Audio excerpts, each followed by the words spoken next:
4 November 2025 সকাল থেকে টানটান উত্তেজনার পরিবেশ শুরু হয়েছে দুর্গাপুর মহকুমা আদালত বার কাউন্সিলের নির্বাচনে। প্রতি 3 বছর অন্তর অনুষ্ঠিত নির্বাচন এবছর ভোটার প্রার্থী ও আইনজীবীদের মধ্যে উৎসাহ লক্ষণীয়।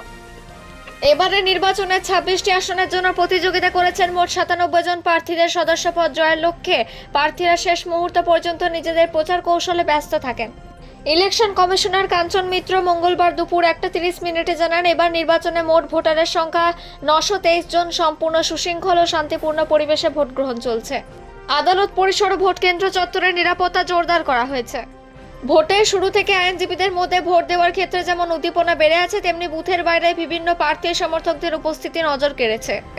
এদিন সকাল থেকে ভোট গ্রহণ শুরু হলেও অনেক আইনজীবী দিনের প্রথমার্ধে ভোট অধিকার প্রয়োগ করে নিজেদের দৈনন্দিন পেশাগত কাজে ফিরে যান।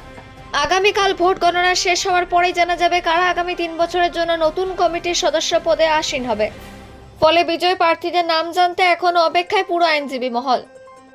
দুর্গাপুর থেকে অজিত মিশ্রা, রিপোর্ট নিউজে।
দুর্গাপুর বার অ্যাসোসিয়েশনের ভোট চলছে, শান্তিপূর্ণভাবেই হচ্ছে।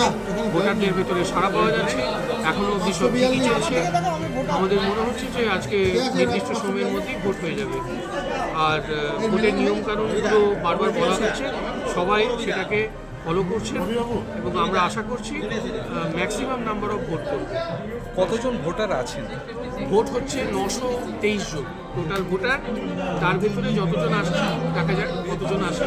আমরা 923 জনকেই সাহায্য করার জন্য বসে আছি। মোটামুটি কতক্ষণ সময় লাগবে? সময় আমাদের অফিসিয়াল টাইম হচ্ছে 5টা অবধি। তারপরেও যারা লাইনে থাকবেন টোকেন দেওয়া হবে 5:30 অবধি আমরা ভোট দেবো 5:30 অবধি ভোট চলবে। স্যার আপনার নাম? কাঞ্চন মিত্র, আমি একজন ইলেকশন কমিশনার, আমার সঙ্গে আছেন কৃষ্ণ গোপাল, আমরা দুজনেই জয়েন্ট ইলেকশন কমিশনার। আর